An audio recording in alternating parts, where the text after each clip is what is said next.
Imagine uma sala de reuniões de vidro, um espaço moderno e convidativo, mas que, ironicamente, pode se tornar palco de decisões questionáveis.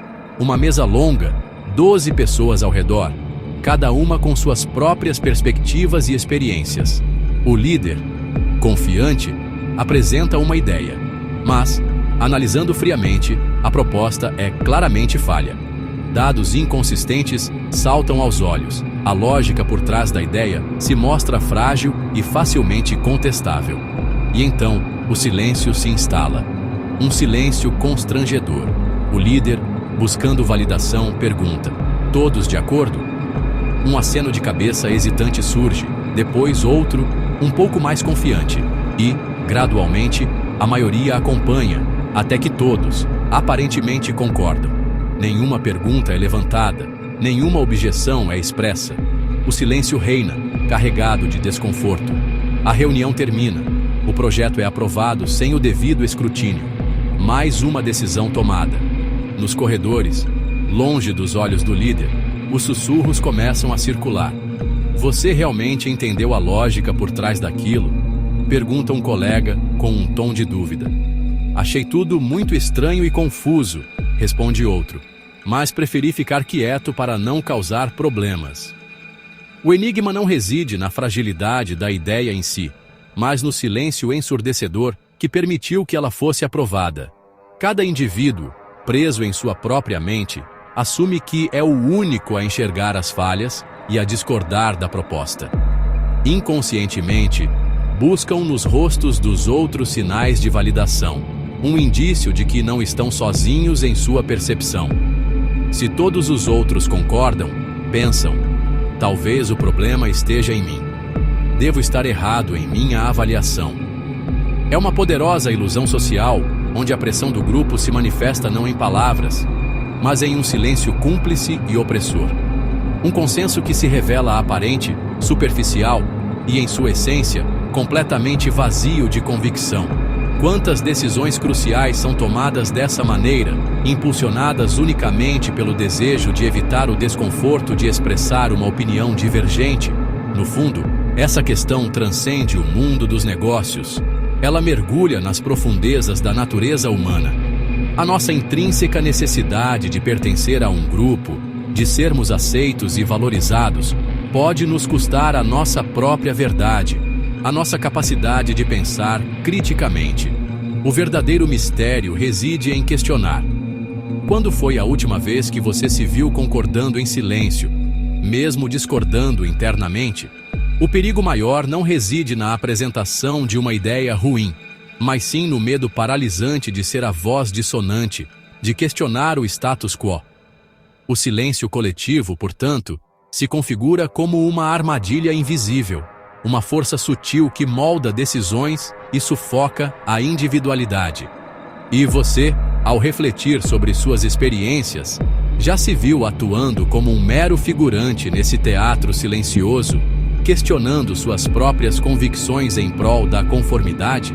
O falso consenso é a ilusão de unanimidade. Todos parecem concordar, mas poucos realmente concordam. Cada um acredita ser o único a discordar, então se cala. Isso nasce da busca por pertencimento e da dúvida sobre o próprio julgamento. O medo de ser excluído pesa mais que a vontade de questionar. O silêncio de um alimenta o silêncio do outro, criando uma espiral onde opiniões divergentes desaparecem.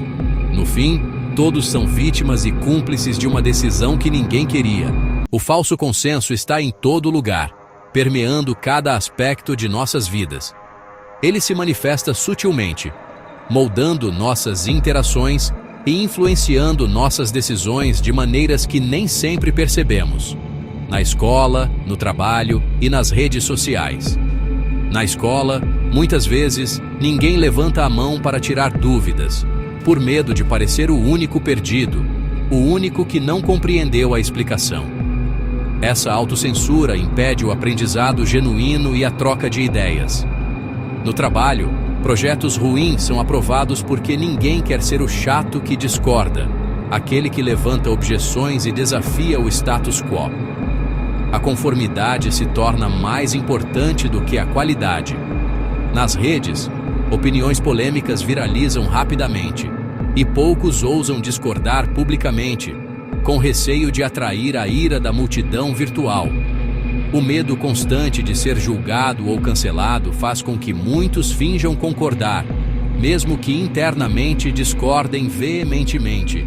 Em todos esses cenários, a pressão para se encaixar cria uma realidade paralela distorcida, onde a autenticidade é sacrificada em prol da aceitação.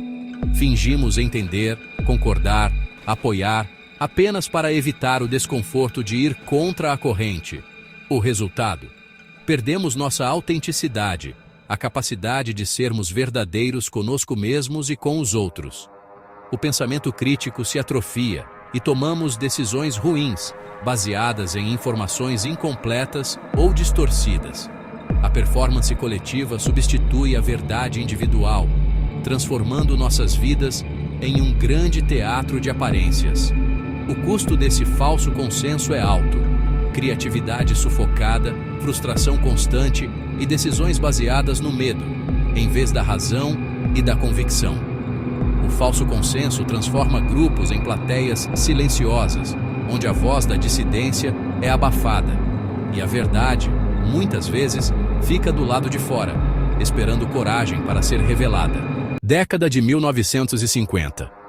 O mundo fervilhava com novas ideias e descobertas, e a psicologia não era exceção. Em um laboratório, Solomon Asch prepara um experimento intrigante, buscando desvendar os mistérios da influência social. Um voluntário, alheio ao que está por vir, se junta a um grupo de atores, cuidadosamente instruídos sobre seus papéis. A tarefa parece incrivelmente simples: comparar o comprimento de linhas em um teste de percepção visual. Uma atividade que, aparentemente, não oferece espaço para dúvidas. Mas aqui está a reviravolta. Os atores, em conluio, dão respostas erradas de propósito, criando uma pressão sutil, porém poderosa. O voluntário, confrontado com a unanimidade do grupo, começa a se sentir pressionado e, inevitavelmente, a duvidar do que seus próprios olhos lhe dizem. Os resultados são surpreendentes. 75% dos participantes concordaram com o grupo, pelo menos uma vez, sucumbindo à pressão da conformidade. E o mais perturbador, mesmo sabendo que estavam errados, eles cederam à influência do grupo. Muitos admitiram que a motivação era simples. Não queriam parecer estranhos, destoar da maioria. O medo da rejeição, de ser ridicularizados, se mostrou mais forte que a própria percepção da realidade. E o mais alarmante é que alguns até começaram a acreditar genuinamente na mentira coletiva, distorcendo sua própria visão da verdade. O experimento de Asch demonstra de forma inequívoca como a pressão social pode distorcer até mesmo a percepção objetiva, a mais básica das nossas certezas.